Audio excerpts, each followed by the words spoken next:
2 महीनों के एक मैराथन दौड़ के बाद देश के सबसे बड़े राज्य के चुनाव प्रक्रिया को, चुनाव प्रचार के कार्यक्रम को शांतिपूर्ण तरीके से समारोह करने के उपरांत हम लोग आए हैं और इसीलिए इन सब पर आपसे चर्चा की जाए, इसीलिए यह विशेष हम लोगों ने पीसी यहां पर बुलाई है। उत्तर प्रदेश में 2017 में जो आदरणीय प्रधानमंत्री जी के मार्गदर्शन में भारतीय जनता पार्टी ने उस समय के राष्ट्रीय अध्यक्ष माननीय अमित शाह जी के नेतृत्व में जो लोक कल्याण संकल्प पत्र जारी किया था, उसमें प्रदेश को दंगा मुक्त, भय मुक्त और एक सुरक्षित प्रदेश बनाने की जो बात की थी, विगत 5 वर्षों के दौरान उस पर हुए प्रभावी क्रियान्वयन का परिणाम शांतिपूर्ण तरीके से देश के सबसे बड़े राज्य का विधानसभा का चुनाव 6 चरणों का व्यतीत हो चुका है। 7वें चरण के प्रचार का कार्य अब कुछ ही देर में समाप्त होने वाला है और परसों 7 मार्च को 7वें चरण का मतदान भी होगा। आप देखेंगे, अगर इसकी तुलना 2017, 2014, 2012 या 2007 की विधानसभा चुनाव या 2009 के लोकसभा चुनाव से अगर आप करेंगे तो उस दौरान जो व्यापक हिंसा होती थी, अराजकता का तांडव देखने को मिलता था, उससे इतर शांतिपूर्ण तरीके से चुनाव प्रक्रिया को आगे बढ़ाने में भारत निर्वाचन आयोग को भी कानून के राज का यह लाभ प्राप्त हुआ, जिसके कारण 6 चरणों का चुनाव शांतिपूर्ण तरीके से संपन्न हुआ है और 7वें चरण का प्रचार का कार्य भी शांतिपूर्ण तरीके से संपन्न हो चुका है। परसों 7वें चरण का मतदान भी होगा। उत्तर प्रदेश जैसे राज्य में शांतिपूर्ण तरीके से चुनाव हो, यह अपने आप में कौतूहल और आश्चर्य का विषय हो सकता है बहुत सारे लोगों के लिए, लेकिन भारतीय जनता पार्टी की डबल इंजन सरकार ने इसे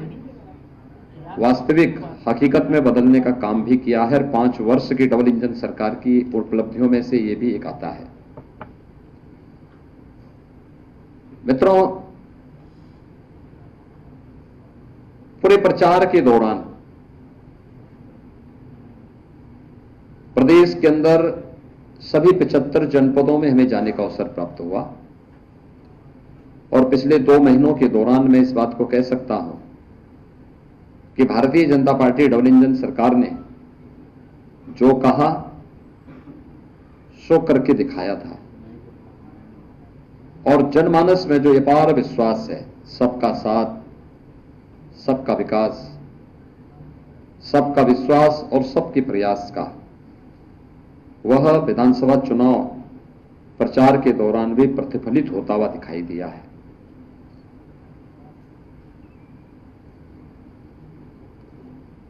यह सच है कि 2014 से पहले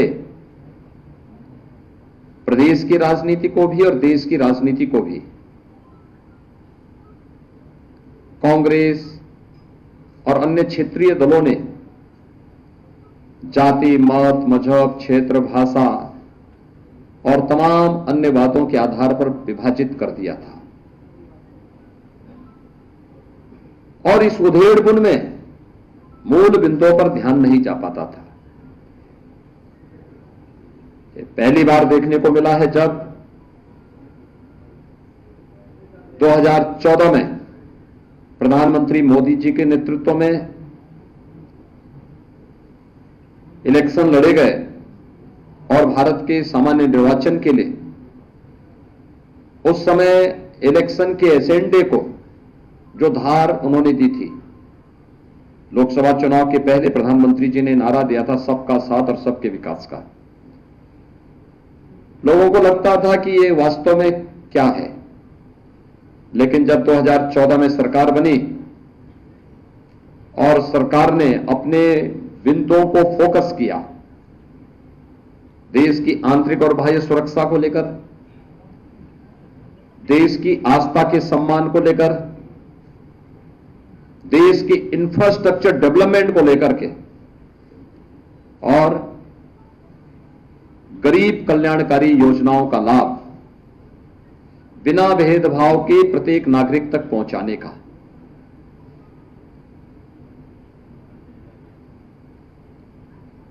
देश का एजेंडा बदला है मोदी जी ने।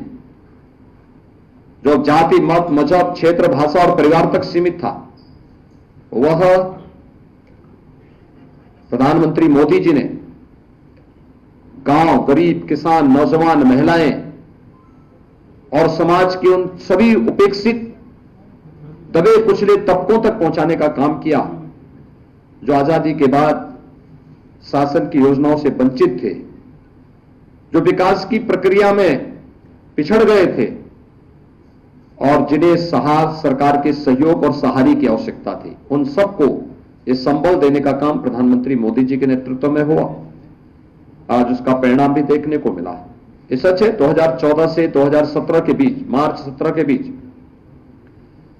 प्रधानमंत्री मोदी जी के द्वारा प्रारंभ किए गए गरीब कल्याणकारी योजनाओं का और इंफ्रास्ट्रक्चर डेवलपमेंट के कार्यों को प्रदेश की तत्कालीन समाजवादी पार्टी की सरकार लागू करने में विफल रही, पूरी तरह विफल रही। लेकिन जब मार्च 2017 में भारतीय जनता पार्टी की सरकार प्रदेश में पदारूढ़ होती है, तो उस समय हम लोगों ने आकर के केंद्र सरकार की उन सभी योजनाओं को प्रदेश में लागू किया जो प्रदेश के 25 करोड़ लोगों के जीवन में व्यापक परिवर्तन का कारक बन सकती थी। याद करिए, हम लोग जब आए थे, हमारी सरकार ने पहले 3 फैसले लिए थे। अन्नदाता किसानों की ऋण माफी के, जिसमें 86 लाख किसानों का 36,000 करोड़ रुपए का कर्ज माफी का कार्यक्रम हुआ था। ट्रांसपेरेंस तरीके से पूरे देश के अंदर अपने आप में एक उदाहरण था। टेक्नोलॉजी का उपयोग करते हुए कैसे किसानों के जीवन में परिवर्तन लाया जा सकता है, यह कार्य किया गया। प्रदेश के अंदर अवैध बूचड़खानों को बंद किया गया और बेटियों की सुरक्षा के लिए एंटी रोमियो स्क्वाड का गठन करके हर थाना क्षेत्र में इसको सक्रिय किया गया। अन्नदाता किसानों से अगर मैं इस योजना को प्रारंभ करूं, आज आप देख रहे होंगे अन्नदाता किसानों के लिए प्रधानमंत्री फसल बीमा योजना,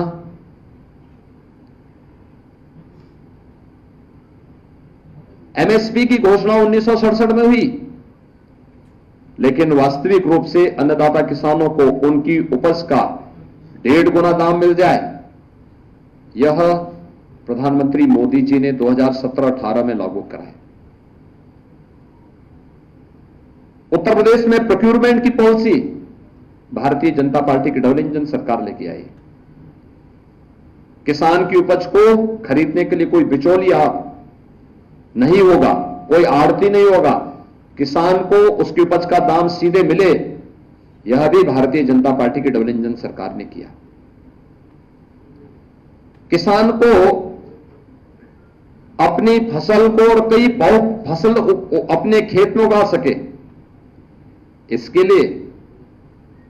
प्रधानमंत्री कृषि सिंचाई योजना का उपयोग किया गया। दशकों से लंबित बाण सागर परियोजना, अर्जुन सहायक परियोजना,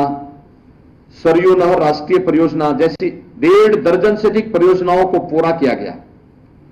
22 लाख हेक्टेयर से अधिक भूमि को सिंचाई की सुविधा प्रदेश के अंदर उपलब्ध करवाने का कार्य इस दौरान डबल इंजन सरकार ने किया। अन्नदाता किसानों को शासन की योजनाओं का भरपूर लाभ देते हुए उनके जीवन में परिवर्तन लाने का काम भारतीय जनता पार्टी की सरकार ने लिया और वर्तमान में 2,54,00,000 से अधिक किसान उत्तर प्रदेश के अंदर ऐसे हैं जो प्रधानमंत्री किसान सम्मान निधि का लाभ प्राप्त 6,000 रुपए सालाना प्राप्त कर रहे हैं। मित्रों, गन्ना किसानों का 1,62,600 करोड़ रुपए से अधिक का गन्ना मूल्य का भुगतान मात्र 5 वर्ष के अंदर भारतीय जनता पार्टी की डबल इंजन सरकार ने किया है। अगर इस पूरी राशि को आप 2003 से लेके 2017 के बीच सपा बसपा सपा की सरकार के कार्यकाल को देखेंगे, इतना गन्ना मूल्य का भुगतान इन पूरे 3 कार्यकाल में भी ये लोग नहीं कर पाए थे। कोरोना कालखंड में भी कोई चीनी मिल बंद नहीं हुई, सभी चीनी मिलें अपना काम करती रही, चलती रही, और जब तक गन्ना किसान के खेत में गन्ना है तब तक चीनी मिलें चलेंगी। उस संकल्प को सरकार ने लागू भी किया। मित्रों, अन्नदाता किसान वह किसान भी है, पशुपालक भी है। अवैध बूचड़खाने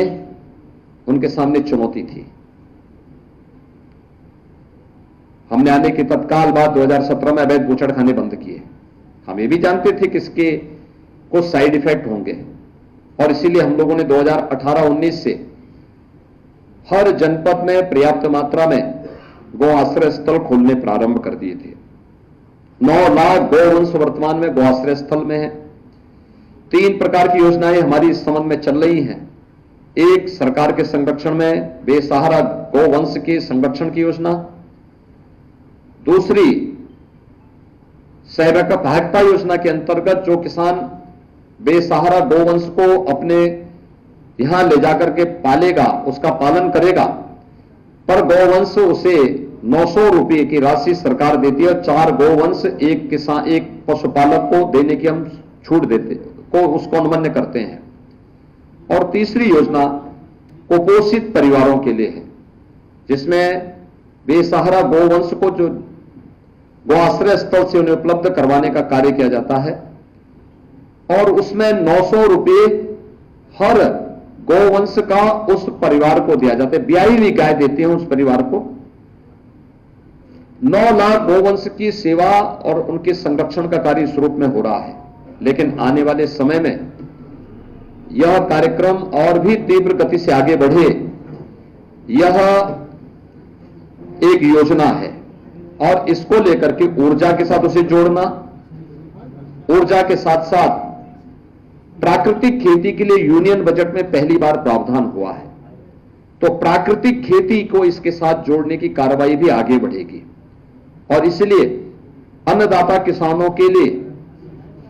डबल इंजन की भारतीय जनता पार्टी सरकार किस रूप में कार्य कर रही है, ये आप सबके सामने है। और अन्नदाता किसानों का पूरे इलेक्शन कैंपेन के दौरान जो भारतीय जनता पार्टी को समर्थन मिला, वह भी इस रूप में देखने को मिला। एंटी रोमियो स्क्वाड का गठन से लेकर के मिशन शक्ति के 3rd फेज के कार्यक्रम तक हमने 1st फेज से ही देखना शुरू किया कि प्रदेश की माताएं, बहनें, बेटियां, वह हो सकता है कि परिवार में पुरुष कोई मत रखता हो, लेकिन उससे इतर उन्होंने भारतीय जनता पार्टी की सरकार को अपना समर्थन दिया। वे जाति, मत, मजहब, परिवार से ऊपर उठ करके भारतीय जनता पार्टी के पक्ष में उनका रुझान देखने को मिला, और उन्होंने बड़ी मजबूती के साथ भारतीय जनता पार्टी के पक्ष में अपना समर्थन, अपना सहयोग और अपना आशीर्वाद दिया। बड़े पैमाने पर पूरे प्रदेश के अंदर हम लोगों ने देखा। इसके पीछे केंद्र और प्रदेश सरकार की सभी योजनाएं हैं, जिसमें चाहे वो स्वच्छ भारत मिशन के अंदर, स्वच्छ भारत मिशन एक केवल